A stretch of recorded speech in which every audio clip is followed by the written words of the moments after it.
Board will be in order. I'll rise for the Pledge of Allegiance.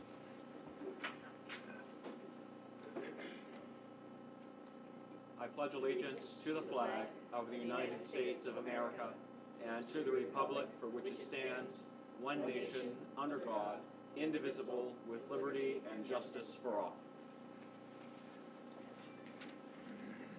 Quorum call. Director Anderson? Present. Director Atkinson? Here. Director Kreutz? Here. Director Dakotas? Here. Director Heath?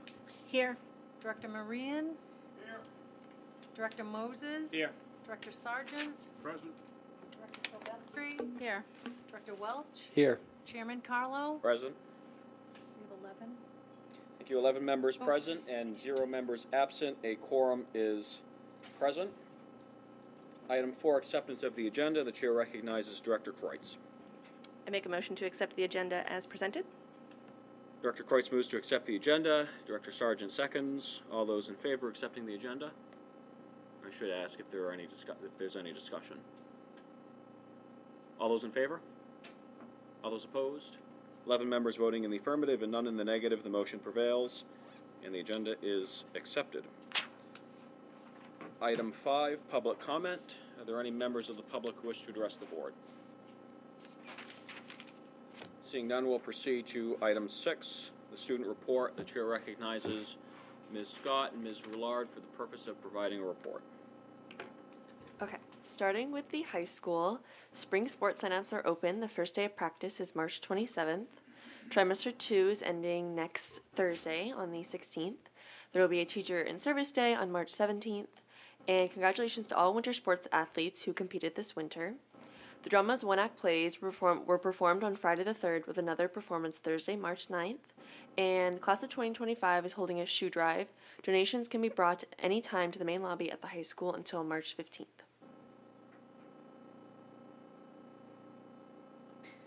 So for Bonnie Eagle Middle School, March 3rd, there will be a band festival at Stanford High School. On March 4th, GT Chorus will be performing at Hollis Elementary. On March 8th, there will be an early release. Also on March 8th, the 6th grade band and chorus concert and the spring parent-teacher conferences. On March 10th, GT Chorus will perform at Georgie Jack in Buxton. And on March 15th, GT Chorus and band will perform at Steep Falls. For Georgia Jack, Eco Maine came the day before February vacation to teach students about what happens to items that we recycle. They dress up as their favorite book characters for Read Across America Day on March 2nd. They are looking forward to hearing the Bonnie Eagle High School chorus performance on March 10th, and they had a Spirit Week before vacation with 5 fun days of dressing up. Pictures are being posted on Facebook with parent permission asked beforehand. For Enna Libby, a few students from Enna Libby and Georgia Jack schools received Recycle Awards, and the Recycle calendars were sent home. Enna Libby and Georgia Jack had an Assembly Honor Student of the Month. Student birthdays were celebrated for February. Each birthday student received a cupcake with kids singing. This is done each month in celebration. Steep Falls Elementary also celebrated Read Across America month. They had a great first day with 8 different stations. At each station, a teacher read a book, and the students completed an activity. Mrs. Kane, our librarian, read aloud the book, Someone Builds the Dream, and the class then used Legos to build a dream project of their own. Mrs. Simon read Enemy Pie, and then the students created their own masterpiece pies using pie plates, pom-poms for pie filling, construction paper for crust, and tissue paper for whipped cream on top. All the students had a great time and were very creative. At the end of February, they had their first remote school day and were proud to announce that they had great attendance. Mrs. Regan was very proud of all the students and also appreciated all the hard work our staff put in to make the day go seamlessly. HB Emory also had their first remote school day on the February 28th. They had great attendance as well, and they're so proud of our students and families for navigating how to log in to their Google meetings and participating. The month of March is one of our busiest months for HB Emory with the Readathon, Scholastic Book Fair, and many Read Across America activities. Thank you to Melissa Libby, Casey Emery, and Kelly Dunn for coming into their students' classrooms and being guest readers.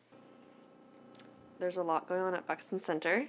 They had their PTO meeting on February 7th. Read Across America Month was also being celebrated there and was held on February 9th, preparing for the week of March 10th. Jen Dam's functional academic classroom enjoyed a field trip to Children's Museum of Portland on February 9th. Students were able to look and interact with many items at the museum. After leaving the museum, students stopped for lunch at McDonald's, where they practiced their skills in ordering, paying for their order, making sure they had enough money, and enjoying each other's company in a social setting. Lisa McGloin's life skills classroom enjoyed a field trip to Roots Cafe in Portland on February 9th, and a second field trip to Mary Manor of South Portland for swimming on February 15th. These field trips were recreational community trips. Students worked on safety, communication, independence, and community skills. Students used verbal communication, picture exchange, or a communication device to ask to order a snack independently from the menu at Roots, as well as in interacting during swim time. This was also an important opportunity to work on appropriate greetings and salutations. Anne Elise came to Buxton Center on February 16th to finish the math presentation/training for the 2nd and 5th grade staff members.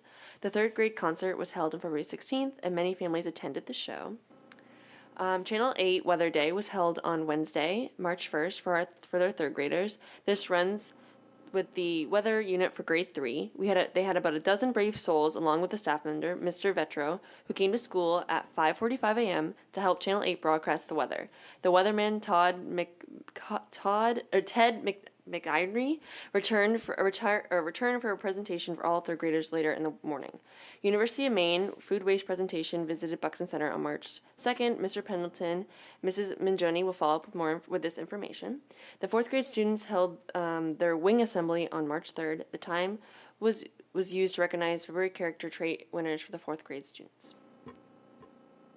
And there's nothing new for Hollis Elementary. Thank you very much for that report. Are there any questions? Seeing none, proceed to item 7. The chair recognizes Director Kreutz. I move to approve the consent agenda as presented. Director Kreutz moves to approve the consent agenda as presented. Is there a second? Director Sargent, thank you very much. Is the board ready for the question? Director Anderson. Thank you. I just have I don't know if this is working. I have a question on page, why isn't it showing up here? It'll be 11 in the packet. Is this working? It doesn't sound like it's, okay. Under, just in the meeting minutes, I'm just a little confused about, because we had 3 votes, and it's under the policy when we had the vote on the policies last time. So I don't know if there could be a little bit more clear as to which vote goes with which motion.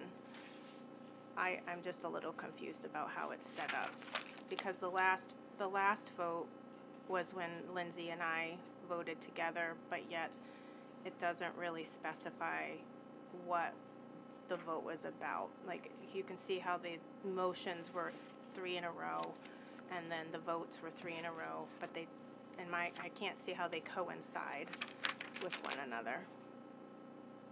I'm not sure if you guys see that too. So I don't know if it can just be made a little bit more clear.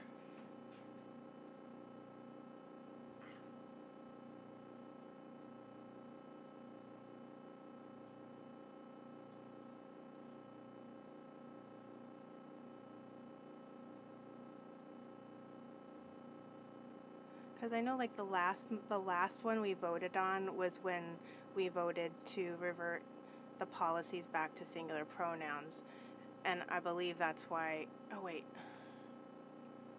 is that number 2? Is that the second one?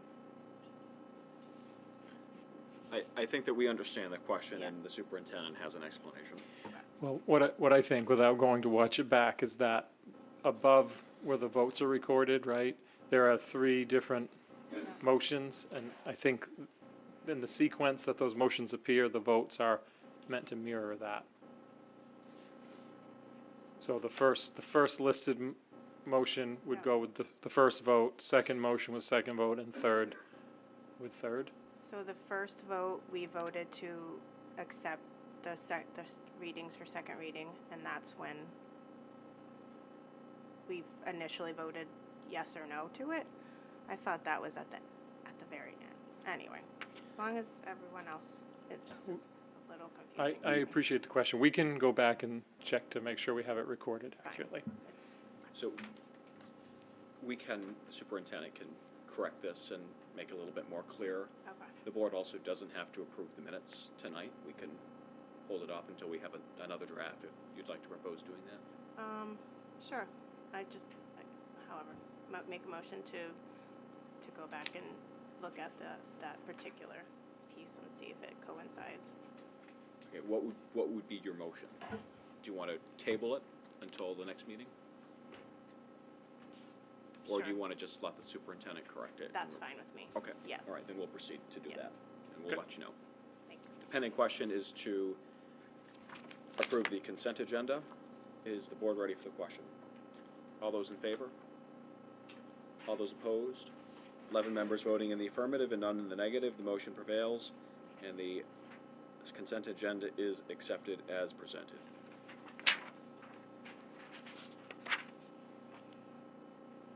Item 8, report from the board chairperson. I had a great time at the Bonnie Eagle Middle School tour held last month. I'm forgetting the date, but thank you to Jim Hand, who is the principal at Bonnie Eagle Middle School, for walking us through the building. Superintendent was there as well as Dawn, Ellen, Erica, John and his better half. Thank you to Carol for coming as well. Great experience for members to see what's going on at the middle school. Good experience as well. I'd like to propose that we conduct another site visit at Edna Libby Elementary School on March 22nd at 11 o'clock. Please let me or the superintendent know if you would like to participate in that. That is March 22nd at 11 o'clock in the morning.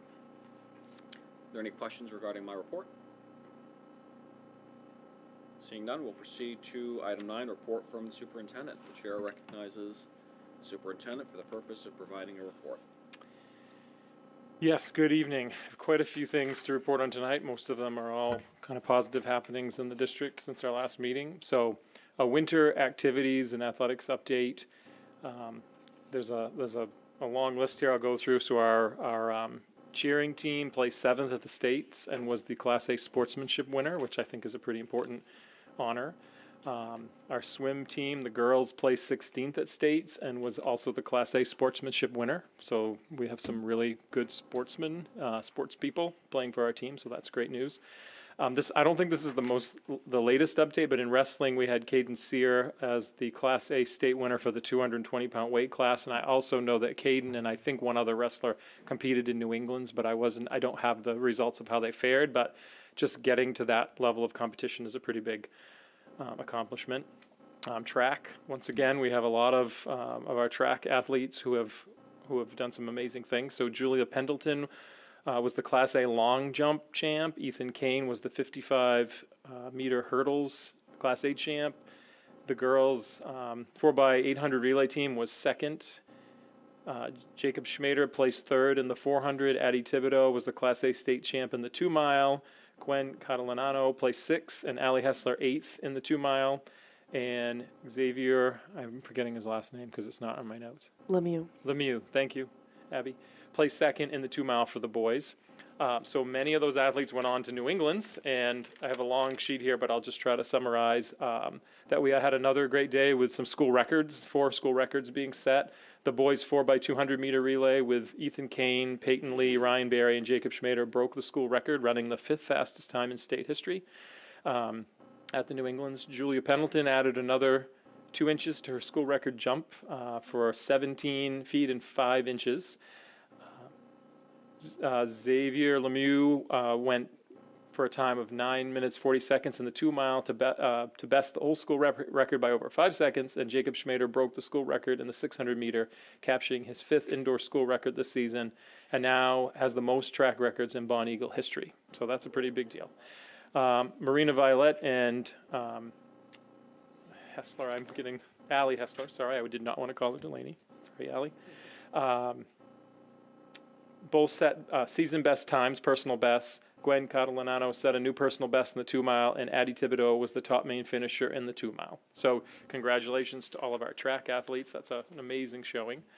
Our boys ice hockey team did not qualify for the playoffs, but I'm sure had a great season. Our girls ice hockey team, which is a co-op, so we combine with other area schools, I believe Gorham and Wyndham and I'm trying to think of who else we combine with, but we have, do you know? I think it's Westbrook. That sounds right. Yeah. So they won their first playoff game, and we have one student that plays on that team, but is a big contributor to the team. And that team was also the Class A sportsmanship winner. Our girls basketball team lost to Gorham in the quarterfinals. And of course, I think everyone is familiar with the boys basketball result at this point, and we'll just say that they came within the last second in a controversial shot, but played a great, exciting game against Thornton Academy in the regional semifinal and had a very successful season. So congratulations to all of our student athletes. An academic honor that was bestowed on one of our students, so past the Portland Arts and Technology High School, we had Bonnie Eagles Madeline Stevens named as Student of the Quarter in Biomedical and Health Science. And the write-up from the PATH newsletter describes Madeline as a pleasure to have in class. She's focused, caring, hardworking, and respected by her classmates. Madeline always comes to class with a smile on her face and a willingness to learn. She plans on furthering her education in the medical field, and it is their pleasure to nominate Madeline for the Student of the Quarter. She has earned it, and I have known Madeline for a long time. She was a Hollis student, and I had the honor of being her principal, so I know those things to be true. We have several of our staff that were nominated to be Teacher of the Year candidates, and it's worth noting that these nominations can come from parents, community members, principals. I can't say for all of these folks who nominated them necessarily, but we have a list of, and I'll just say their names: Cheryl Foley, a teacher at Edna Libby School, was nominated; Deb McCarthy, a teacher at Hollis; Kathy Brooks, a teacher at Hollis; Kaylee Turgeon, a teacher at Edna Libby. And then we have two candidates, because they were finalists, county finalists last year, they are in the running again for Teacher of the Year, and that would be Lisa Tripp at Bonnie Eagle Middle School and Dominique Andresen at Bonnie Eagle Middle School. So each of these folks has the choice whether to continue in the process, and I'm not sure at this point whether they have chosen to do that, but just to be nominated is a big honor. I also found out just recently that Marcy Duhamel, an English language arts teacher at Bonnie Eagle Middle School, has been awarded the 2023 New England League of Middle Schools Master in the Middle Award. So that was announced recently at their 482nd annual conference. So that's another honor for one of our teachers. So congratulations to our staff. Just a quick update on our pre-K expansion grant. I will be bringing to you a contract for approval, and I hope at the next meeting. But we are definitely have been. It's just a matter of working out the details, and as long as the board approves, we will be adding 2 additional classrooms district-wide and moving all of our pre-K programming to 5 days a week. It's currently 4, but it'll be 5 days a week. So we are currently accepting applications. It's not universal in that we still have, we can only take 16 spots in each of these classrooms, but our capacity is far greater than it's been in the past. So anyone with a student that's going to be a 4-year-old next year should definitely apply. We typically close those applications in April, so get those applications in. I have a couple of resignations to report. Nancy Parent, occupational therapist at Bonnie Eagle Middle School, will be retiring at the end of the school year. Nancy has worked many years in education, has dedicated her her career to helping students, and I had the pleasure to work with Nancy when I was at the middle school, and I wish her well in her retirement. And then 2 resignations. Catherine Walls, a self-contained teacher in the Evolve program, has resigned effective February 17th, and Michael Muchmore, a teacher at HB Emory School, has resigned effective February 17th. I wish them all well in their future pursuits. And I need to just inform you that students from HB Emory Memorial School will be traveling to the Museum of Science in Boston on May 18th by Amtrak. That trip fits into their curriculum, and they connect it with science standards, and it's a great experience for kids from rural Maine to be able to go out and kind of experience what the city has to offer. In your packet, there's a memo where I have under policy 2006 Ford F550 that is no longer useful for the district, declaring it surplus equipment. And I believe that Mr. Thibodeau has a plan for that vehicle to make what he can back by selling it to someone in the community. And then we also have the number of student truancies for February and our support staff new hires and resignations for February. And that is what I have. Thank you for that report. Are there any questions for the superintendent? Director Courts. Not a question, but a congratulations to all the athletes. It's very impressive, and the sportsmanship is excellent. Love to hear that. That's the kind of thing that can carry with you an entire lifetime, even if you can't run when you're 50. Having a good sportsmanship and attitude will certainly take you far. So congratulations. I echo that sentiment. Are there any further questions or compliments? All right, seeing none, we'll proceed to item 10. Approval for students from the Learning Center to travel to Washington, D.C. on May 9th, 2023 and return on May 12th. The chair will recognize the superintendent. Yes, and by policy, any field trip that is both overnight and out of state needs board approval. I am supportive of this experience. It's something that Mr. Holmes has done before with students at the Learning Center, and they've had very successful trips in the past. So they have a very packed agenda, including meeting with our representatives in Congress and seeing the city, and they have volunteer opportunities, and they are well chaperoned and well planned. So I am supportive of this trip. The chair recognizes Director Courts. I make a motion to approve the field trip for the Learning Center to travel to Washington, D.C. on May 9th and return on the 12th. Maureen, thank you. Pending question is for approval of the field trip. Is the board ready for the question? Director Heath.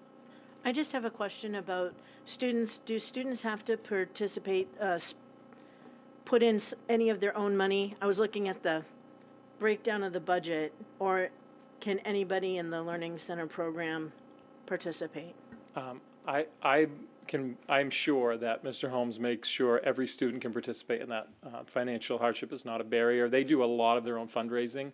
They may come to this board to ask for some support if they don't quite get enough funds, but I do not believe there's any, requirement that kids provide any significant amount of money. Thank you. That's where I was going, is if there was a need to be able to No make one sure will they come be to the board. denied going on the trip. Thank you. All set. Any further questions? All right, the pending question is to approve the field trip.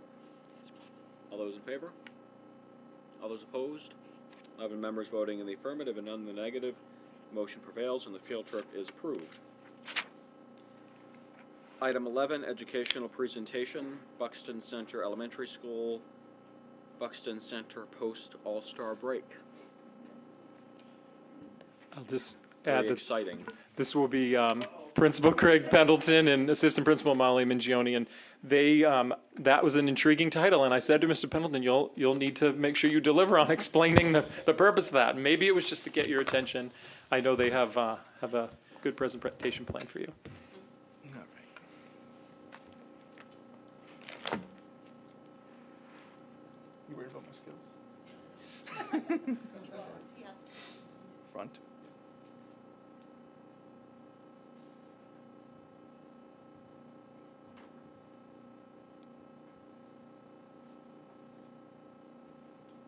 Thank you. All right. So once again, Craig Pendleton. Molly Mingione. So Clay told us we had to have a catchy title for this. So I was like, okay, what can I do?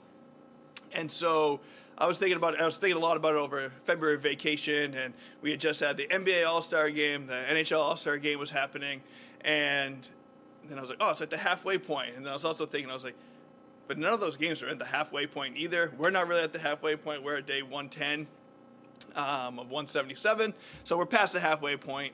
And so a lot of the things that we... Sorry. Yeah. I'm pretty loud, too. All the teachers shut the doors in the hallway when I walk around, so you should be able to hear me. So anyway, one of the things that I wanted to focus on where it is, let's pretend it's the halfway point, but there's also our data and the things that we do are kind of in the middle of that. So I'll be presenting some NEWA data, but at the same time, our F&P window, which is our literacy, one of our data points for that, we're doing that right now. So I don't have the updated information for that, and then we'll have our data meetings come later in March. So just briefly, we want to talk about the first half of the season, looking at data, the food waste study, and then talk about some robotics and some STEM opportunities that we've been doing at Buxton Center, which I'm really excited about. So you have to put your binoculars on. But so this is for our literacy data, and again, this is NEWA, which is one data point that we look at. So what I want to talk about was, again, this is not the end of the year data, so that's really important to remember. This is still a work in progress. And so what we do, I want to talk about what we do with this data. So as you can see, there are 5 different color bands. Once we see a kid that is in that blue color band, which is above average, we're not done. So that's one thing that whether they're in the red color band, yellow color band, or blue color band, we are still looking at this data to make sure that we are able to move them to the next one or keep them moving up into that blue area. And by doing so, what we can, through NEWA, which is very important is when you go on their website, you can really dig deep into where a kid might be struggling or where a kid is excelling. So we can break down that test, look at the different areas of success and for struggles, and we can help inform instruction through that. Some of the things that we do realize is with the NEWA is not all the standards that our teachers have taught so far. Like some of the test questions are beyond that. We haven't gotten to that yet. So that's why, again, this is not end-all, be-all, but it is something that we can use to inform instruction. Another thing I always like to point out is the second grade test. In second grade, you can, at the beginning of some of the kids at the beginning of the year, take a K2 test, and then some of the kids take a 2-5 test, so depending on where they were before. So that sometimes throws off the data. And I'm going to share math as well as we talk about the F&P that we're working on right now. So as we switch to the F&P this year, there are some changes. The F&P offers more information about how students comprehend what they are reading and give them the opportunity to talk about reading. And also the questions that are asked by the teacher can really pinpoint where they might be struggling, or we can say, oh, wow, yeah, they get this information. So like anything, anytime you're looking at data, it's to guide instruction. We can use this to look at how we flex group. Buxton Center, I don't want to say we did things a little bit differently this year, but it was kind of more like the other schools. So where we have 5 or 6 classroom teachers per grade level, we were, before switching, all 6 classes and splitting kids up. One thing that we offered this year was looking at more of where are the abilities and what are the things that kids really need to focus on to get them to that next step.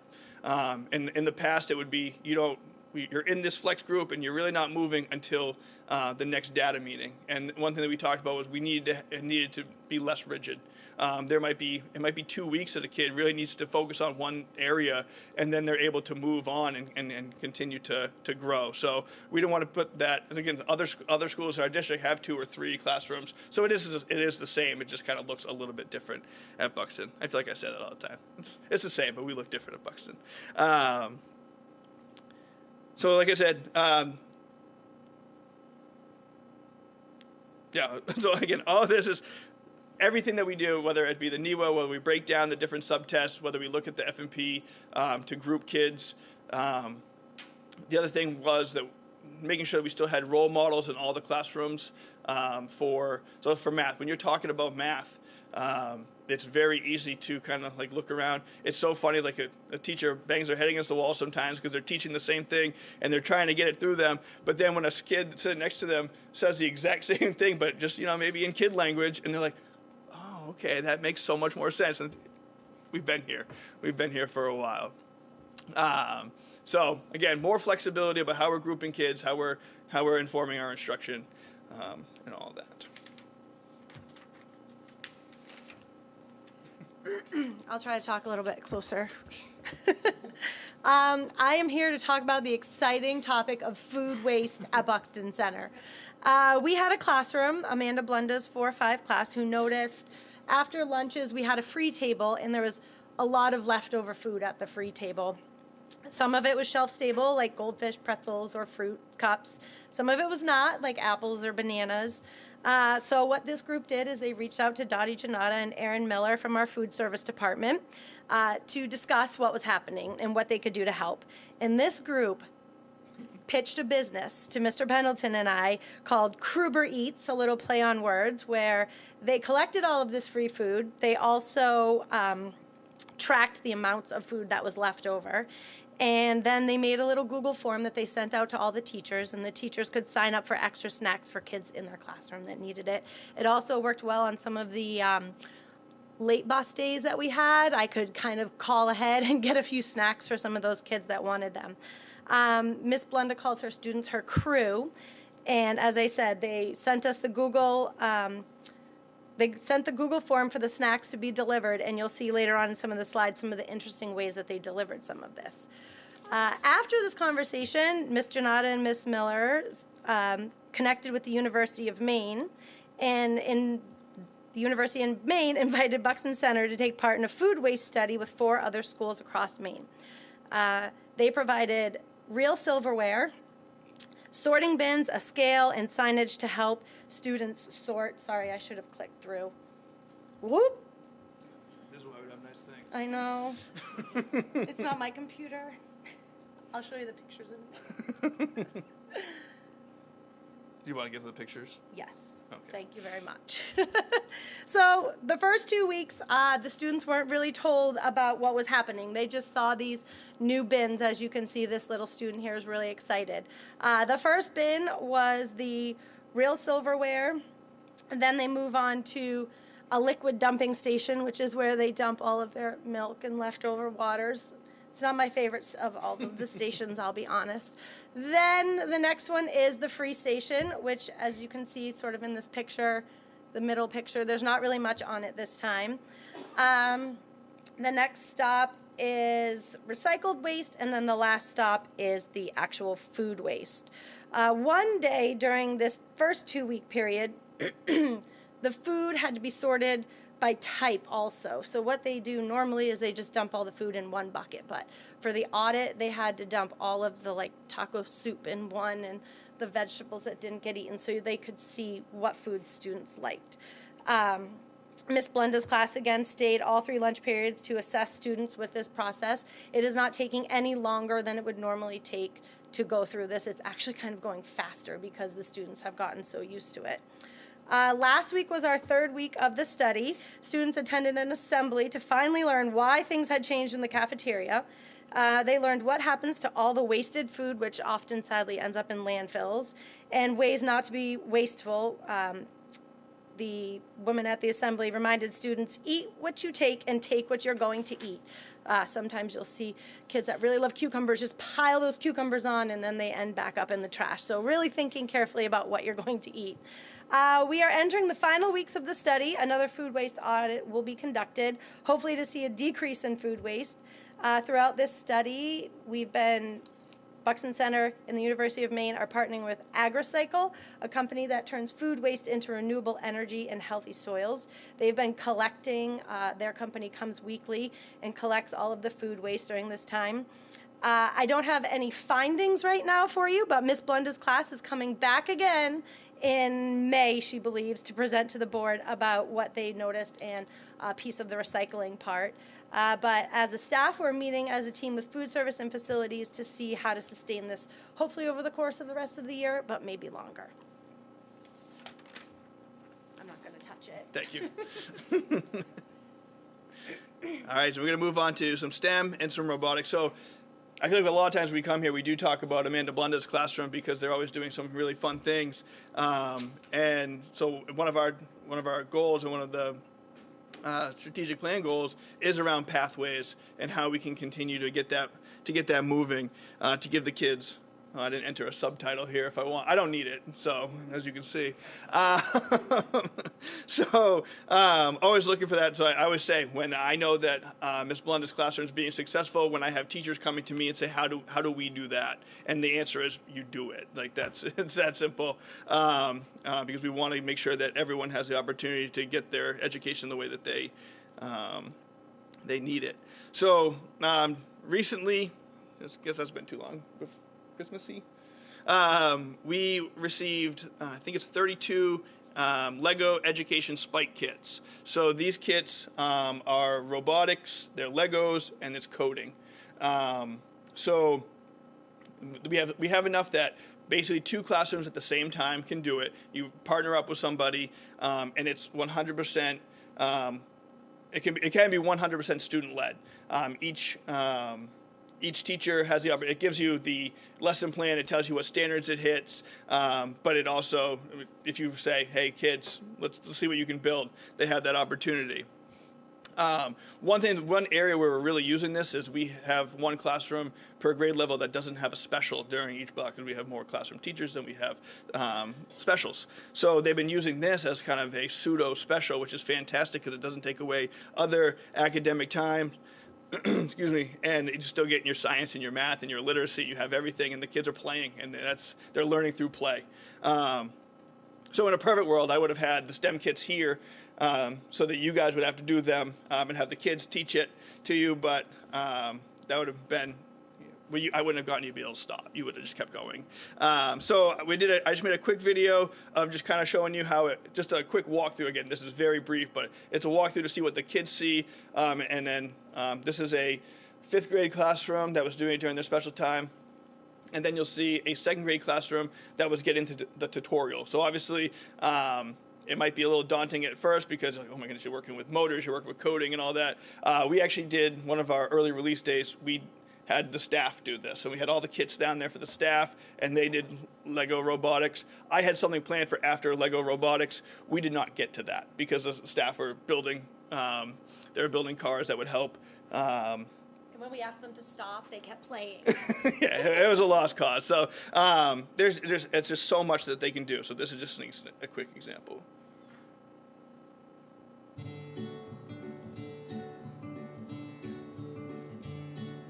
By the way.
So once again, one of the really cool things is that it's K to 5, and each one. So as I showed that lesson plan, that one was for 3-5, but they do have them a little bit easier. But there is an additional LEGO education program called LEGO Education Essentials, which is kind of a higher level, but we're still practicing with all these ones. So, but I can see this being something really fun to continue with in the future.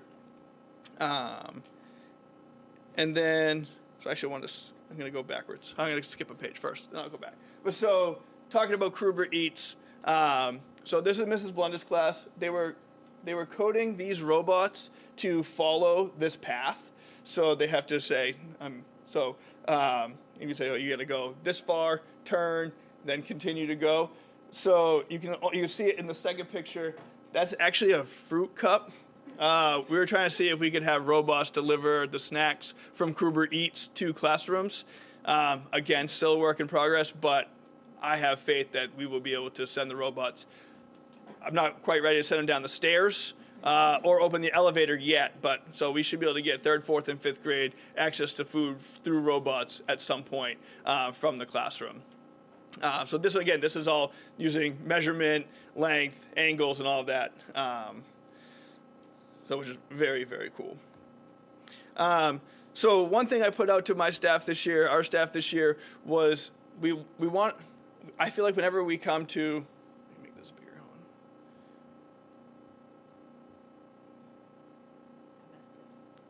No, that was from the video. That wasn't you. When we always talk about all the fun things and fun academic things. So it's not just we don't only have fun at Buxton Center, but we wanted to really focus on it. And a lot of people here like, oh, show us how you're learning, and people thinking that they have to be this like Pinterest teacher and they have to go above and beyond and do all these things. And that's not true, because a lot of our practices are embedded with really engaging learning, and that's what we're looking for. So, like in the first picture, these are students doing math relay races, doing their times tables. The second picture is a 10-foot main themed mural that they did in the library. That mural was cut into 10 pieces and shipped to 9 other states. So we now have a mural in our hallway that has 9 other states, 1 foot of each one. So we have a new 10-foot mural, which is really cool. Our students do breakout EDU boxes. So if you haven't done those, it's kind of like a little mini escape room. Where they have the box, they have codes, like a padlocks, and they have to solve math or literacy or science, history clues in order to get the codes, get the keys to be able to unlock each box. And then for some more sciencey experience, everybody loves an egg drop challenge. If you can drop an egg from anywhere, you can get engagement. I remember we did one where we stood on the roof, which was kind of scary because there's no railing, so you're just kind of like, I hope we're okay. This one was a safer one with the students at the top of our grand staircase. So always want to show off how we're learning, and then and who we're learning from. So at the beginning of the year, we had a guest speaker come in named Rick Ramirez. He came from El Paso, Texas. He's been on the Ellen Show. He actually won $100,000 on the Ellen Show. He was a Teacher of the Year in El Paso, Texas, and then was let go the next year because of budget cuts. So he always says, if you ever want something to put you back into place, get cut the next year after you win Teacher of the Year. But he came to our school after a plethora of issues. His flight was canceled twice. When he finally got here, his luggage was not here. And he texted me and he says, Mr. Pendleton, I'm so sorry, but I want to come present, but I'm in like gym clothes. I'm like, that's the least of our concerns. I was like, it's 100 degrees in our cafeteria right now. I think that's the right thing to wear. But he shows up, did a great presentation about just being an edu-champ. And so he's a former boxer as well, and he's an educator, but he uses CHAMP as an acronym. An edu-champ celebrates, is a humble and be human, approachable, motivates, and provides praise. So after he spoke, he turned it over to me, and we got to recognize a staff member that embodied an edu-champ. And the first one of the year was right in the middle, Miss Kerrigan, for 2nd grade teacher. So the next beautiful part about it is that teacher gets to pass it on to someone at the next staff meet. Usually it's about a month. You get to, as you see, Alyssa didn't really take it off for a month, but you get to choose the person to pass it to. And Alyssa passed it to Mrs. McGlone, who's a functional life skills teacher. Mrs. McGlone passed it to Mrs. Lebrecht, who is the admin assistant to me, which AKA runs the school. Mrs. Lebrecht passed it to Miss Paiva, who's our math coach and interventionist, and Miss Paiva passed it to Mrs. Vidal, who's a Title I associate. And so this week we're passing it again. So it's just a great time to get the whole staff together. It's always there's a lot of tears because someone speaks about you and you're sitting there like, oh, could this be me? Could this be me? And then it's just really powerful because you're getting it from a colleague. And again, it was great for me to be able to pass the first one. I always like to. I don't have to know, but I do like to know ahead of time just because I get excited who's going to get it. So this week we're hoping to pass the belt again. So I got to kind of show off the belt because it's actually the Buxton Center logo right on it. This is custom made with the Scotty dog. It's one of those things I like won't put it on. Are you allowed? Are you allowed to touch it?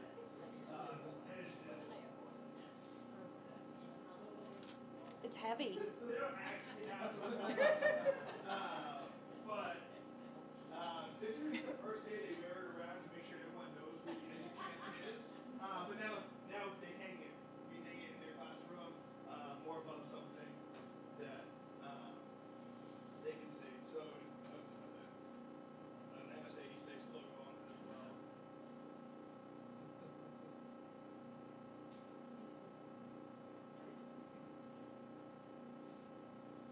So, and then the real fun part was this was in his luggage, so he wasn't able to give it out the first day, and so I was like, well, that's too bad, but you can mail it to us. We still recognize Miss Kerrigan at that time, but he was like, no, I'm coming back the next day. So he came back. He was there for first day of school doing parent drop-off basically with us because he wanted to make sure that we got someone with the belt, and he wanted to be there. And he hung out with the kids, and he was introducing himself to the kids. So, again, getting that positivity back after a long 2 years to start the school year.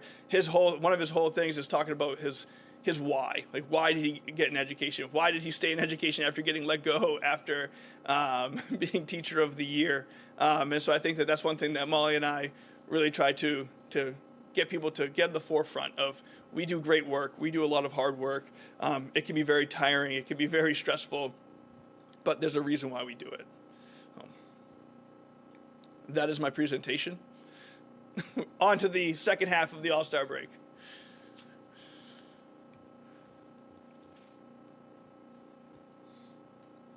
Thank you very much. Are there any questions for Mr. Pendleton and Ms. Mangione? Director Moses. Yeah. Good golly, Miss Molly. You mentioned in your presentation about how sometimes the food waste ends up in a landfill. Yeah.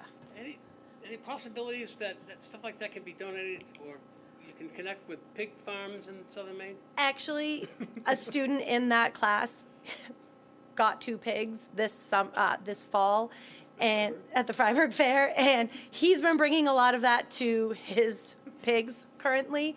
Yeah. But those pigs are nearing their time. So yes, we are. Dottie's been amazing too, and she's working on a way that we can actually take a lot of that free table food and bring it back. There used to be, if a student touched the milk and didn't open it and put it on the free table, it was done. It couldn't be put back in the cooler. But now they're working on ways to try to get that food back to limit the food waste. Thank you. Back to the very first part, the test scores. Can you just explain exactly what I want to make sure I'm understanding that? So the median performance, that's where most of the students. Yes, and these are proficiency scores as well. Okay. So we also, when we look at F&P, we really look at growth as well and each kid has a different growth goal. So it's not that everyone has to go up 2 scores. Well, if you're in the red, you actually have to go up a few to be able to hit that growth goal. Got it. So again, this is why the NEWA obviously is important, and it is the state test as well. So it is the new MEA. They don't do the MEA. Well, it is the MEA.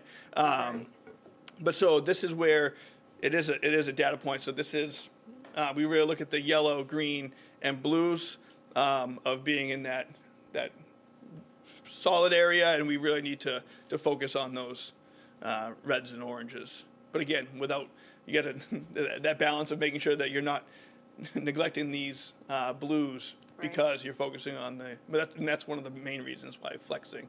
And kindergarten data is not up there because there's nothing to compare to. They've only taken the test once. Thanks. Dr. Anderson? Thank you for your presentation. To this, like I guess I'm confused too of trying to figure out what makes like grade first the 68th median percentile. I don't know how that's divided, but my understanding is generally in the fall isn't scoring usually less, and as the year goes on, aren't we generally supposed to see an increase in proficiency where it looks like it's going down? Right, and that's why you can't look at the winter math or winter literacy as it's the next step. You got to look at it as a process. You got to see the whole thing through.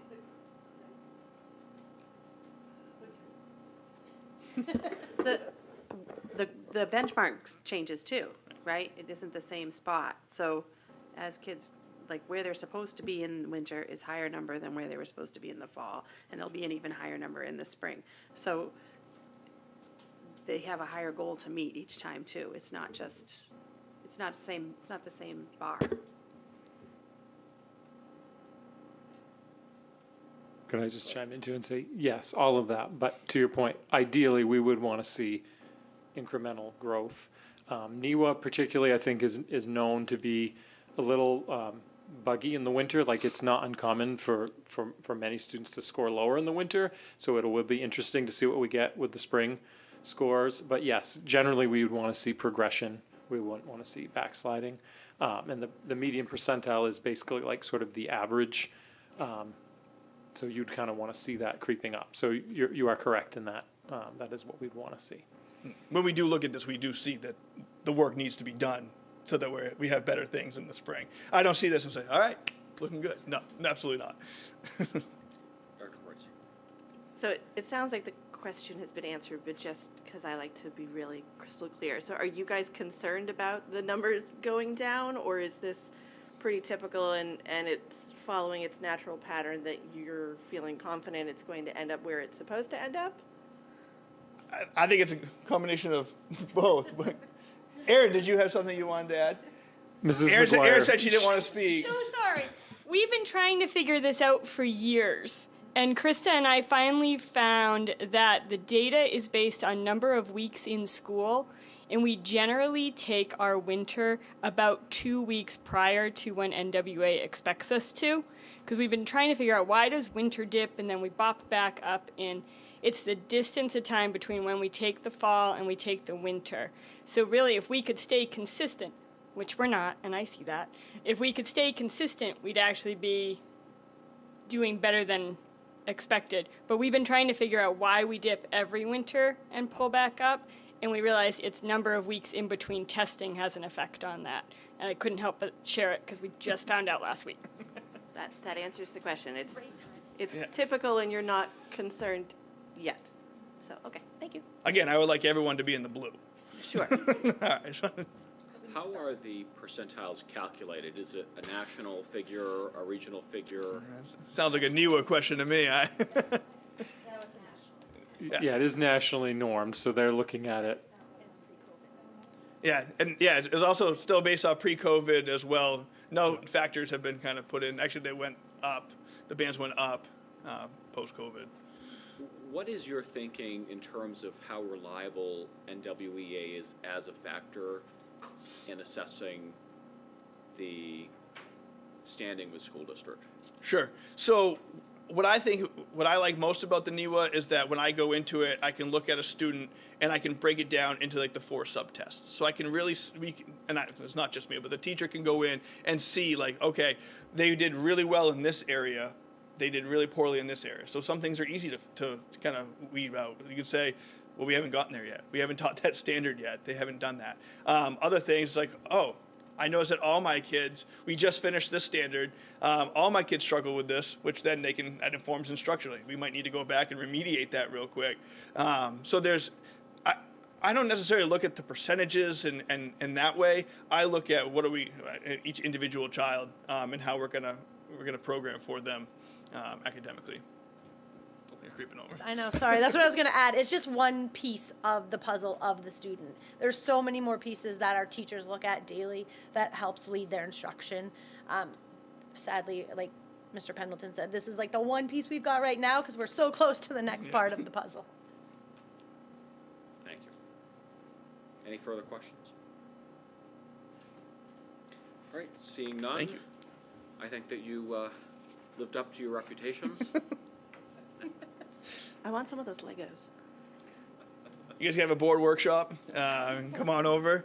I'll bring them over. They're on little cards. They're very easy to do. So,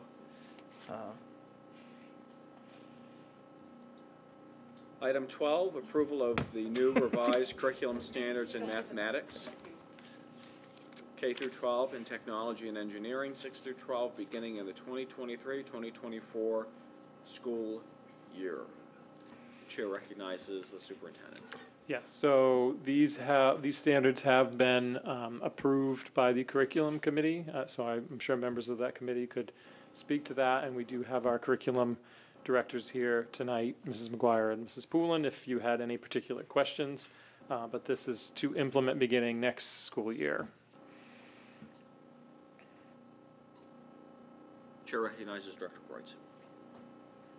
I make a motion to accept the new and revised curriculum standards as presented. Director Kreutz moves to approve the new revised curriculum standards. Is there a second? Director Welch? Is the board ready for the question? Director Kreutz? I skimmed through it. It looked good, but I would really appreciate if maybe Director Welch could just give a quick overview of what we're looking at to make sure there's nothing. Wow, just called out, sure. Well, you are the chair of the committee.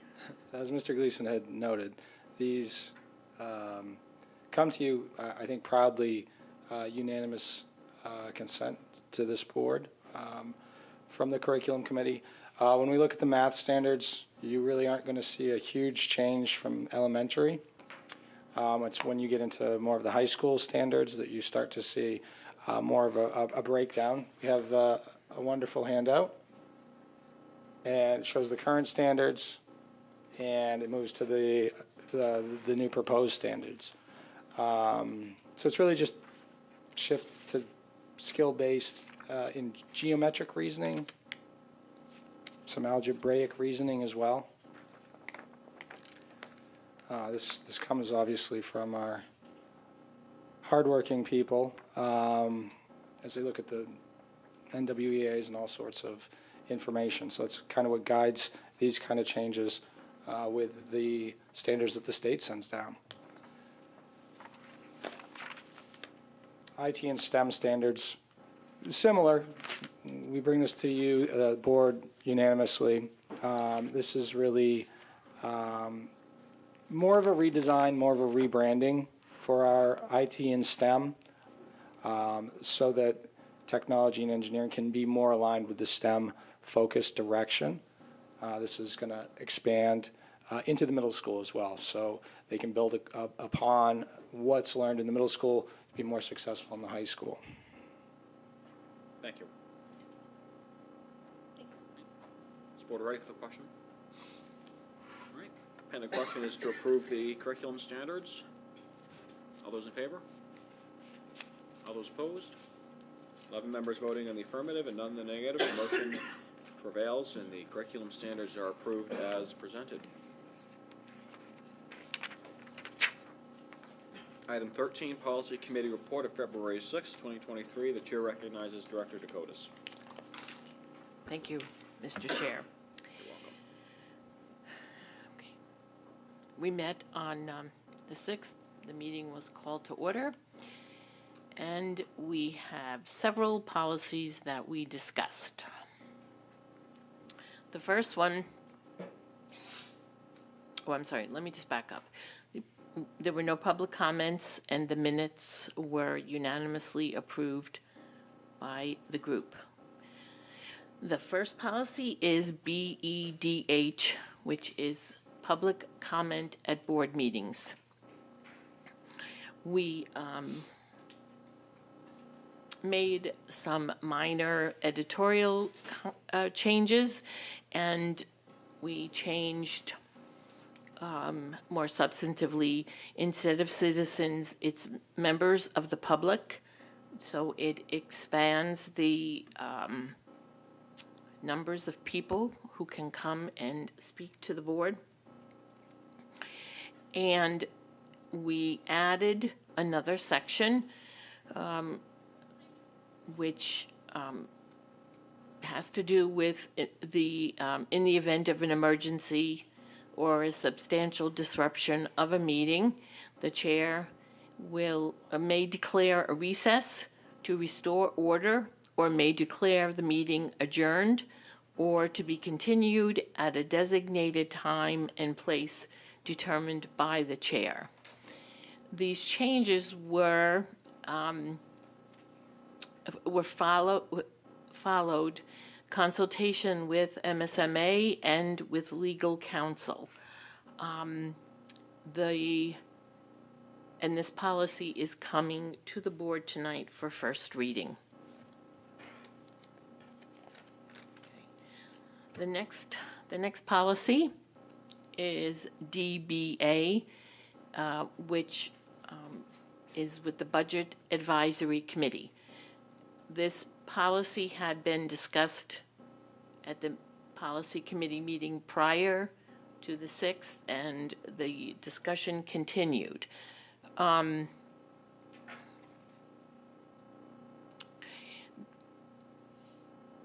There were, again,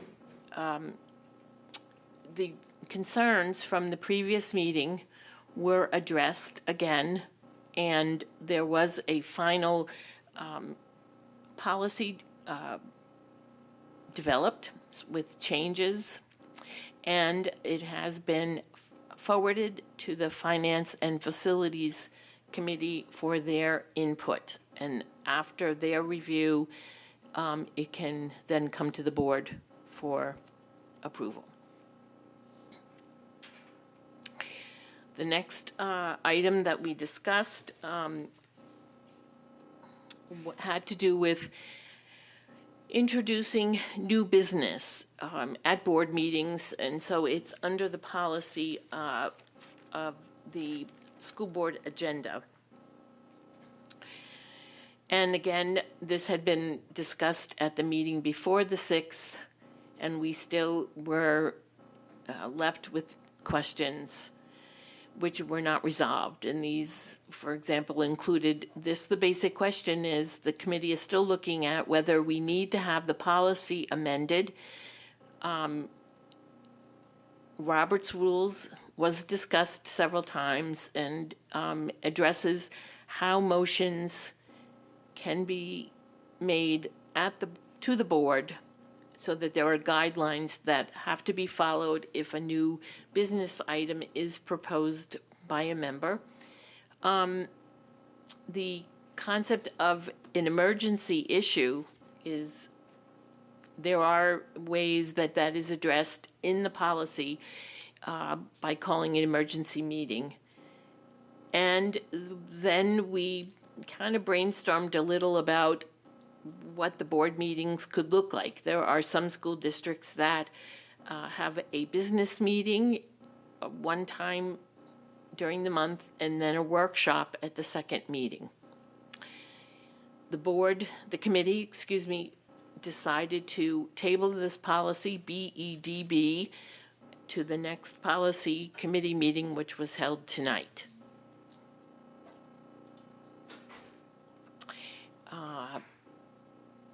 That the vote was not unanimous, but it was 3 members voted in the affirmative to table the policy, and 1 member voted against the table, but because of the numbers, it was tabled. And that was the end of that meeting. Thank you, Director Dakotas. Any questions for the policy committee? Yes, Mrs. Atkinson? Thank you. I think I have a little bit of a concern with the addition of L on BEDH. I would make the motion to remove that, or to suggest that the policy committee re-examine that. I know it was MSMA's recommendation, but it seems vague and difficult to actually quantify what substantiates an emergency, and I think it just gives more power to the chair than is necessary. I think if we had to call a recess, we could make that in the vote form as the board as a whole.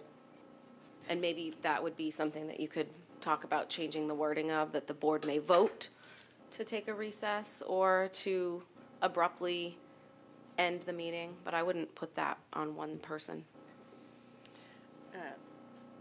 Chair Carlo, do we need to have a second for, Ms. Atkinson is making a suggestion to bring back the public comment to policy. Do we need to vote on that as a whole, or can the policy, or is that sufficient to bring it back to the policy committee?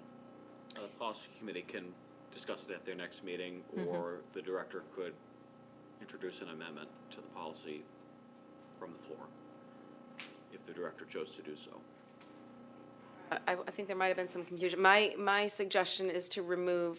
Apologies for not being in the No, room. that's fine. Okay. My suggestion would be to remove L from BEDH.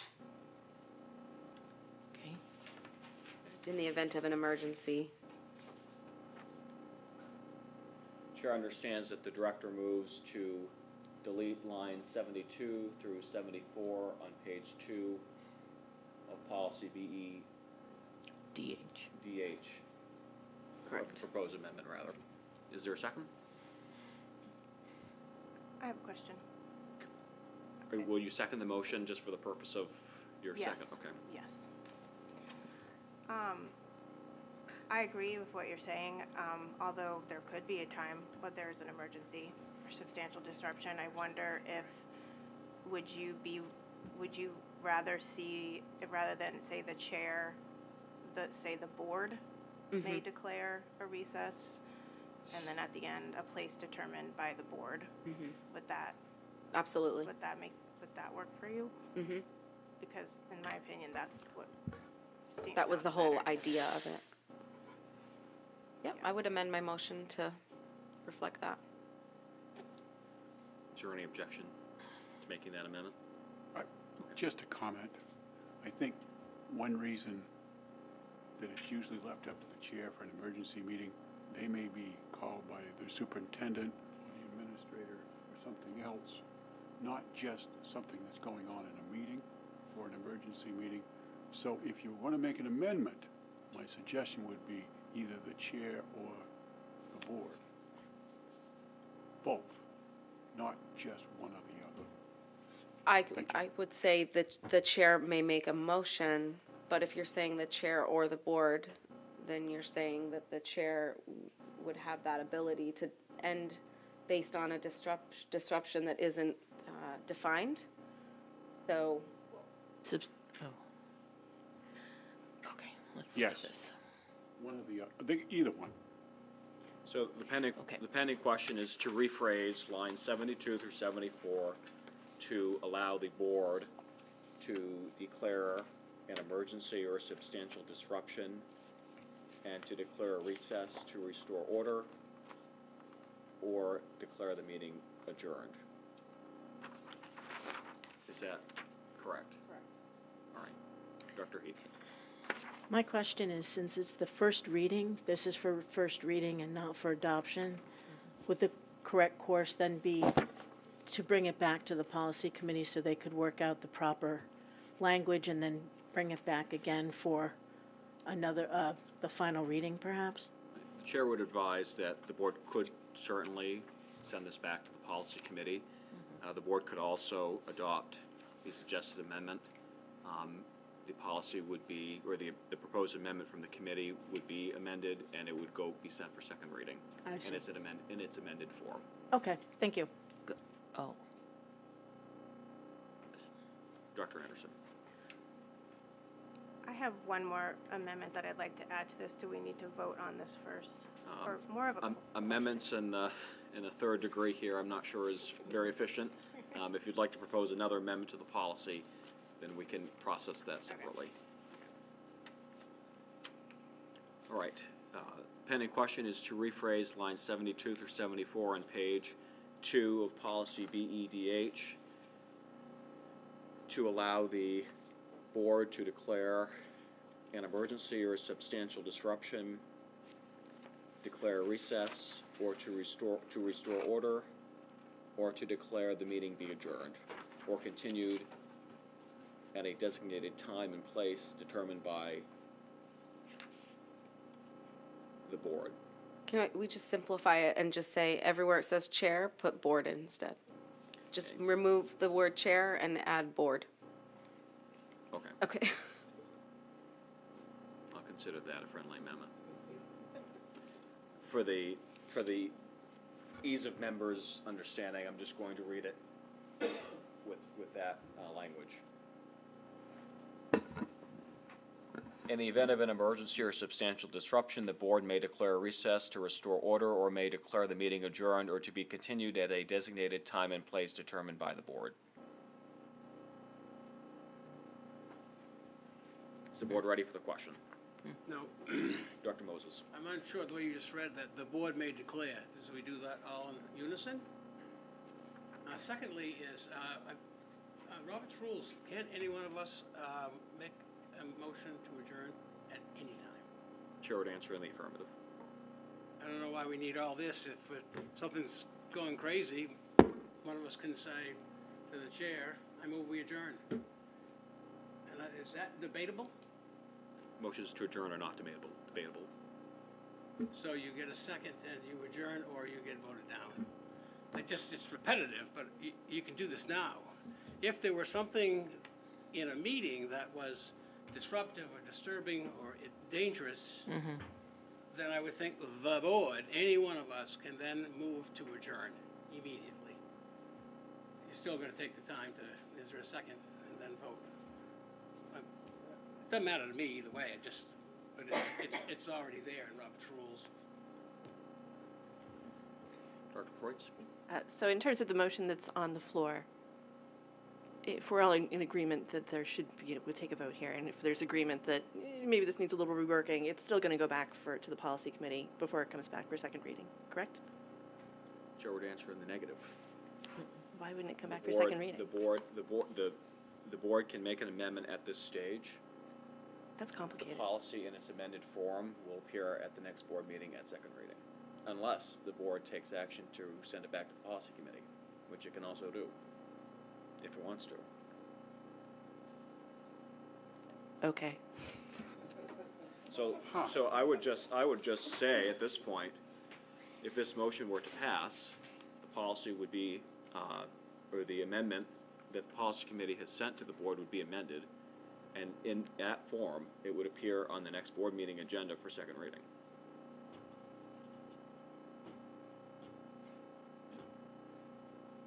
The board ready for the question? If you're in favor of making the amendment, you will vote yes. If you're opposed to making the amendment, you will vote no. All those in favor?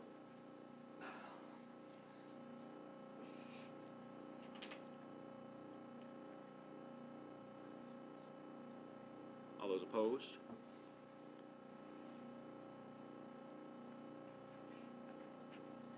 Eight members voting in the affirmative and 4 in the negative. The motion prevails, and the amendment is adopted. Okay. The pending question, Mr. Chairman. Director Moran. Thank you. Just, I want to clear up something in my mind. This has been quite a lengthy discussion on a policy, one of the longest ones that I've heard. Are we talking only about BEDH, and is Mrs. Dakota's reporting only about BEDH and no other policy? That was my understanding. Thank you. No, excuse me? There is one policy for first reading, and that policy is policy BEDH. But to clarify, since you were out of the room, there were other policies that we discussed as part of the meeting, but they were not brought forward for action. Right. This is, BEDH was the only one brought forward for action tonight. Ms. Dakotas' report had a few others. Well, I thought it did, and they're not on the agenda, but that's okay because BEDH covers that. It does not cover, there's just no action because we didn't, the policy committee, and I don't mean to speak for Chair Dakotas, there was no action recommended or taken. The other items were tabled, and so thus they are not there for first Fine, reading. that clears it up, thank you. Dr. Anderson. I know we just voted on that. My kind of question, and I just was wondering what the board thought on line 10. I wonder if it should say the board will provide appropriate opportunities for members of the public instead of citizens to kind of coincide with item A. I don't know if it makes a big difference, but when you say citizens, I think of citizens of the district, whereas line A was changed, or item A was changed.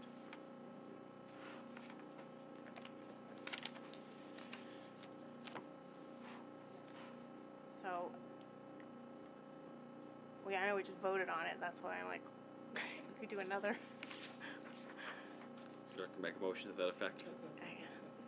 I move to change line 10 from citizens to members of the public.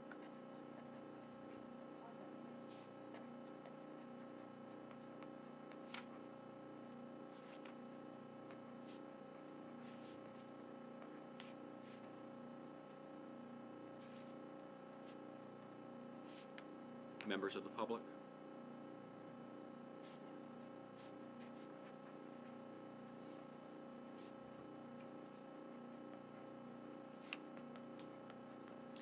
Dr. Anderson moves to amend line 10 on page 1 of the amendment to policy BEDEH to replace the word citizens with members of the public. Motion has been made and seconded. Is the board ready for the question?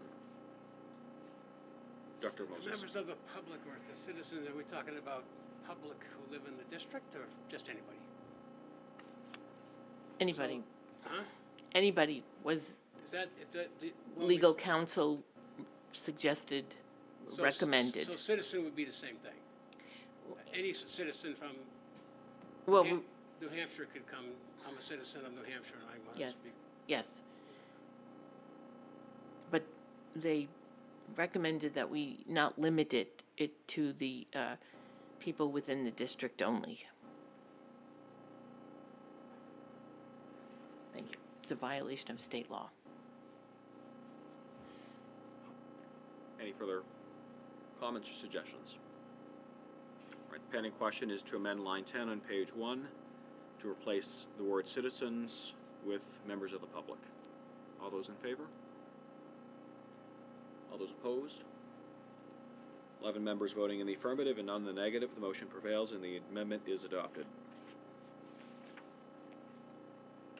Are there any further questions for Director Dakotas? Seeing none, we'll proceed to item 14, Finance Facilities Committee Report of February 8th. The Chair recognizes Director Sargent.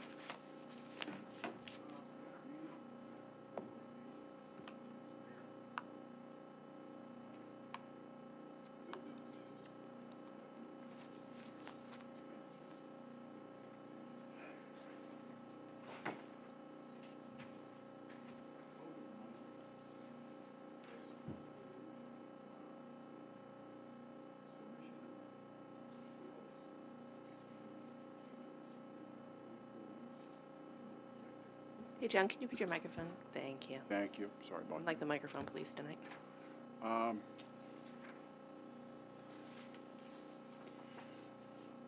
That's about it, really. We had two things with facilities. As you know, we had a water leak at Georgie Jack, and it couldn't have been anticipated. It was in a wall that was a closed-up bathroom, and it had been closed up so long ago that no one on the current members of staff knew about it, and they were using the room for storage, and pipe froze. But the good thing is, Adam and his crew were able to fix it on a Sunday, and they were ready for school on Monday, which was kudos for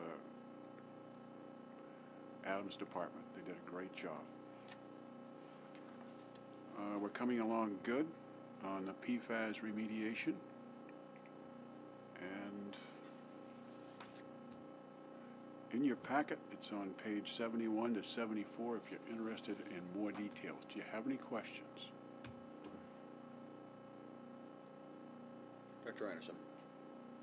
Yes, I just have a question under number 4, where you guys discussed the pre-K program, and it does say that they expect a small increase in state subsidy, but that it wouldn't be enough to offset the cost of the additional classrooms. Was it discussed potentially how much we're looking at and an increase of the budget for that? We don't know, so I can't give you any figures, but yes, they anticipate that what we will get preliminarily will not be enough to cover the program. But this is a system that we're told is coming down the pipe anyway, so it's to our benefit to be prepared. So I don't have numbers for you. The superintendent. So one thing they're doing, the state is doing, they don't typically do, is they'll be revising our 279 and giving us credit for the the extra 32 students that will be assuming next year. So that's 32 students times $7,500. This year's cost will be very close to that. Like the budget advisory, when we start talking about supplementals, Mr. Brotman will talk about this a little more. The other piece that we can't put in hard numbers is we plan to work with CDS to get reimbursed for the special ed services for the kids that we take into this program, and there's anticipated revenue there, but we can't count on it at this point. So I think what we're going to see after the fact is that revenue that we can't count on now will end up offsetting some of those costs that aren't covered up front. The cost is ongoing though, right? We have still added several positions to our budget in future years. But I do feel it is still it's not a total offset, but we are getting a significant savings by adding this now with this opportunity, because as Mr. Sargent said, it is very likely that in the future this is going to be something that all public schools are expected to assume for responsibility. Thanks. Any further questions?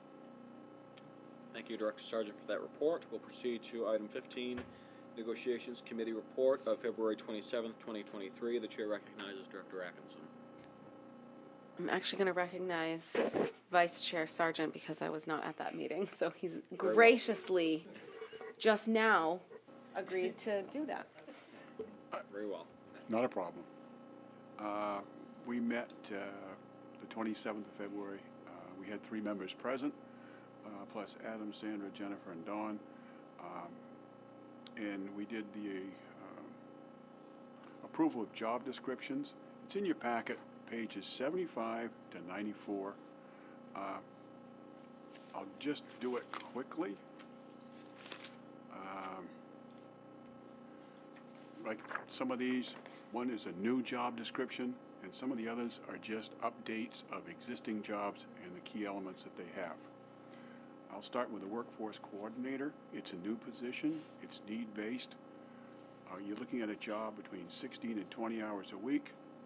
We already have the money in the adult education program, but we don't have the position filled, but we would like to have that one filled because there is a need. There are no benefits with that one. The next one is the evening assistant position. It is an open position. It's been in the budget, and it's only a 2.5-hour position a week. It's answering the phone. Administrative assistant. This is a new job description. This is an open position, and there's no one in it right now, and it was moved out of union into non-bargaining. Everything else remains the same. And they hope to fill this position because it is needed. Then we have maintenance and compliance officer, lead custodian, and shift leader. And through our negotiations with the union on this, went over the terms of their jobs, and this is just an update of what they actually do. And this is basically housekeeping. So, do you have any questions? Thank you. Yes, so when you say for the 3 jobs that are new job descriptions, you say they're all 3 were in the budget. So we were told they were. How come I'm just curious why these weren't brought forth earlier than now? If they were meant for, if they were in budget. The way I understand it, this is the adult education budget, which isn't part of the K-12 budget. It's a separate warrant article that's voted on. So this is for a clerical day, clerical evening, and then the workforce coordinator. So the clerical day and evening has always been budgeted positions for the adult education budget. They just are updating, since they have those positions open, they revised it and they changed some of the duties and freshened it up, the job description a little bit, because they've been having trouble getting people filling those positions. And they separated it, as Director Sargent said, from the union, from a contract. The new workforce coordinator, we were told, was in the adult education budget for last year and hasn't been filled. And again, they're updating the job description to try and attract a candidate, or to better refine the candidate that they're looking for. Does that sound right, Director Sargent? So so it's already been voted on? This money has already been voted on by the community? Or are we going to see it increase in the adult ed department for 23-24? I don't know what the adult education budget will be for this year, coming year, but it was passed. These are positions that existed within the adult education statute that was passed last year. Okay. The superintendent. I was just going to say, I think the problem is there weren't appropriate job descriptions. Even though the positions existed, I think a couple of these have been unfilled for some time. The secretary position was filled, and then that person left and took a different job, and then they took that opportunity to make changes because the nature of the work of the adult ed administrative assistant is very different than the other folks that are in that bargaining unit. So that one particular position, it was about that. I think bringing it in line with we have other non-bargaining positions that are more similar. The other two, I really think there were people doing those, because they're part-time jobs, I think we hadn't, as a district, gotten around to doing the job description. So we're correcting that problem now. Can you explain the difference between bargaining and non-bargaining? I'm sure others know that Yeah. here. Because it says in the description that the board will approve the salary. So how does that work in terms of bargaining and non-bargaining? Is that negotiations? So bargaining units, we have our major bargaining units that bargain collectively, and they bargain directly with the negotiations committee, and the board approves those contracts once those negotiations are done. For non-bargaining, the negotiations committee was involved, I think, last year in setting a scale and setting positions on a scale. And then my understanding, again, this is my first time through this, is that then the superintendent and business manager have discretion from there, as long as we stay within the bounds of that scale that the board has set, that we can move people within that scale. If you think of it as vertical and lateral movement, myself and Mr. Brotman can move people this way, but if we were going to try to move tiers, that would need to be something the negotiations committee was involved in. Thank you. I have one more question. So for the the lead custodian, the positions that were just being updated, I noticed that it's changed from reports to facilities director instead of facilities manager, but in our organizational chart, it describes it as still facilities manager. So I'm wondering why the change of name when that doesn't coincide with our chart. It's part of a bigger project. We need to keep consistency. Like your point earlier on the policy, sometimes I think language is getting changed in some places and not others. There's no substantial change to the actual position, but we're trying to have consistency. So I'll have to look at that chart. We have some. I feel that some of the organizational charts are not updated, and some are. Our goal is to bring those into consistency. So I'll have to look into the discrepancy of what Mr. Thibodeau's title is versus what this says. But the intent, I believe, is to make everyone's title director in that type of position. Are the organizational charts board approved? Yes, I believe they are. Pretty sure. Yes, I would think that would be true. But again, I don't. Just curious, We I didn't haven't know. brought them. I don't think since I've been here. I think that was something we were working on last spring. But I'll have to do some research on that. All right. Because Any further questions? that to me is a little confusing to have them not coincide. I think what was confusing is we had managers supervising managers. Like, for example, you had a food service manager, nutrition manager, and then you have kitchen managers under them. So I think we're trying to bring more clarity by having the people that are above the managers be called directors. So over time, just fixing those job descriptions. Any further questions? All right, seeing none, we'll proceed. We got one more thing there. Oh.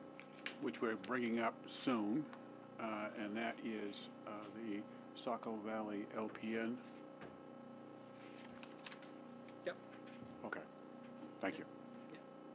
All right, we'll proceed to item 17, executive session pursuant to 1 MRSA section. Should be an action. I missed item 16.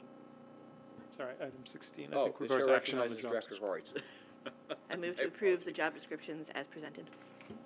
Director Kreutz moves to adopt the job descriptions as presented. Is there a second? Director Welch. Is the board ready for the question? All those in favor? All those opposed?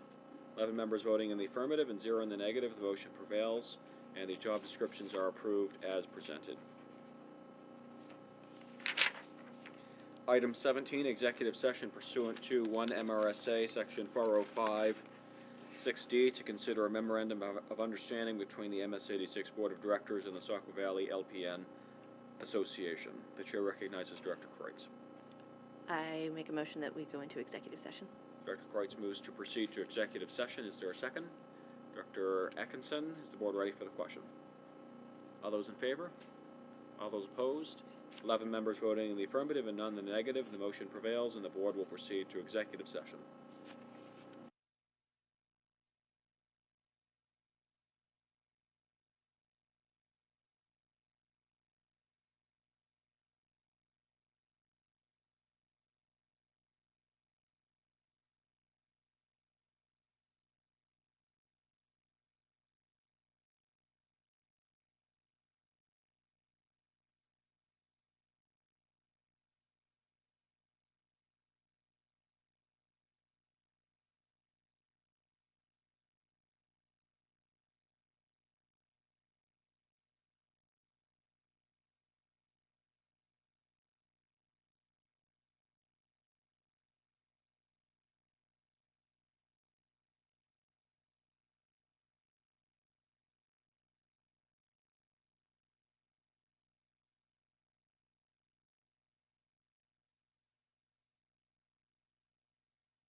All right, the board will be in order. Yeah. Rowdy group tonight. Okay. Item 18, approval of a memorandum of understanding between the MSAD6 Board of Directors and the Saco Valley LPN Association. Chair recognizes Director Kreutz. I make a motion to approve the side letter of agreement as presented. Director Kreutz moves to approve the memorandum of understanding as presented. Is there a second? Dr. Sargent? Is the board ready for the question? All those in favor? All those opposed? 11 members voting in the affirmative and none in the negative. The motion prevails, and the memorandum of understanding is approved. The chair will sign the memorandum, and Excuse we me, will Mr. Chairman. proceed to item 19. Excuse me. Director Anderson. Yes. Mr. Chairman, I'd like to request unanimous consent to speak on the record. Director Anderson requests unanimous consent to address the board on the record. Is there any objection?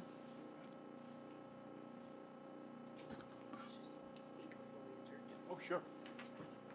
The member may proceed. Thank you. So I just wanted to update the board on the books that I offered to be put in the libraries back in November. My recommendations were to provide an opposing viewpoint to It's Perfectly Normal and Genderqueer, both of which, obviously, the majority of the board voted to keep. So this process took over 2 months for me to get an answer. The Care and Keeping of You books 1 and 2 by American Girl Doll Books were accepted, one in the Buxton Elementary School, one in the middle school, but Irreversible Damage was not accepted into the high school. The book highlights stories about adolescents transitioning and the health and psychological issues they deal with. Genderqueer highlights chest binding and hormone therapy and has no opposing viewpoint in the high school library as policy IJJ requires. And it was decided by a few staff, although I'm unsure who the staff was besides the librarian, that Irreversible Damage was not appropriate for high school students. But I was told that it would be a better book for parents. I then offered 3 other titles written from a feminist perspective on gender ideology that would provide an opposing viewpoint. And that was over 6 weeks ago, and I still haven't heard anything. So this tells me that policy IJJ, in my opinion, still needs some work. Also, in the process of searching the library catalog, I came across a book that was in the high school library called This Book is Gay, another highly sexualized, inappropriate book provided to minors, highlighting how to find hookups on apps like Tinder to obtain sexual encounters. When I brought this to the attention of Superintendent Gleason, he told me it was removed per his request a few months back, and I appreciate him doing this. And it shows that the superintendent does have the authority to remove books if necessary. Although I do question why the book is still showing up in the high school catalog as available. I also requested the list of books that have been put into the middle school and high school library since the book appeals. I've currently only been provided with the middle school library list, and I did go through that list and have some concerns. One book titled The Big Questions Book of Sex and Consent for 6th graders, 11-year-olds to peruse. When students take health class, their parents have to sign consent to take a class where sex ed is discussed. I want to know why kids are now being provided with books in the library about sex without parental consent. Another book titled Last Chairlift, a Novel, is completely inappropriate for middle school students. It's full of multiple sexual encounters. And then there were multiple graphic novel books ordered with girls kissing girls and boys kissing boys. So I would like to know why the library staff thinks hypersexualizing middle schoolers is appropriate, and I'd really like to know who the other Member will defer. The member is reminded not to impugn the motivations of employees of the district. The member may proceed. Yes, sir. When these types of books are in the library, I think they need parental consent, and it's hard to get parental consent when they're in the library. This past spring, I asked in the curriculum meeting if gender ideology was being taught to students, and the curriculum committee was told no. This past week, 7th graders were taken to the library and shown a book trailer called Obi Is Man Enough, a story about a girl turned trans-identified boy athlete without parental consent. Taxpayer funds are paying for this, and the majority of parents do not want this type of education for their children. Parents were not told that their kids were going to be subjected to gender ideology in school. So if our school district is going to push transgenderism as a norm on kids, then at a minimum, a survey needs to go out to parents to ask their opinion on whether they want this type of education for their kids, and the board also needs to vote on it. And I bring it to the board because I believe policy IJJ needs to be looked at again, because the new system in place, in my opinion, for more oversight is not working. Hypersexualized books are still making their way into our libraries, and hypersexualization is breaking down the defenses of minors. So I just like to ask, when is this board and the superintendent going to demand policy be followed? Policy IJJ is in violation for age inappropriateness, and policy IGA is in violation for teaching on controversial topics that have not been approved by the board. Thank you. Item 19, upcoming Board of Directors meetings and workshops. On Wednesday, March 8th, 2023, the Finance Facilities Committee will convene at 4 o'clock in the afternoon in the Central Office Conference Room. On Tuesday, March 9th, 2023, the Budget Advisory Committee will convene 6 o'clock in the afternoon in the Central Office Conference Room. On Tuesday, March 14th, 2023, the Curriculum Committee will convene at 6 o'clock in the afternoon in the Central Office Conference Room. On Tuesday, March 16th, 2023, the Budget Advisory Committee will convene at 6 o'clock in the afternoon in the Central Office Conference Room. On Monday, March 20th, 2023, the Policy Committee will convene at 4:30 in the afternoon in the Central Office Library. And on the same day, the Board of Directors will convene at 6 o'clock in the afternoon in the Central Office Conference Room. Does any member wish to provide notice of further meetings? Seeing none, item 20, adjournment. The chair recognizes Director Kreutz. I make a motion to adjourn. Director Kreutz moves to adjourn. Is there a second? Director Dakotas. Pending question is adjournment. Is the board ready for the question? All those in favor? All those opposed? 11 members voting in the affirmative and none in the negative. The motion prevails and the board stands adjourned until Monday, March 20th, 2023 at 6 o'clock in the afternoon.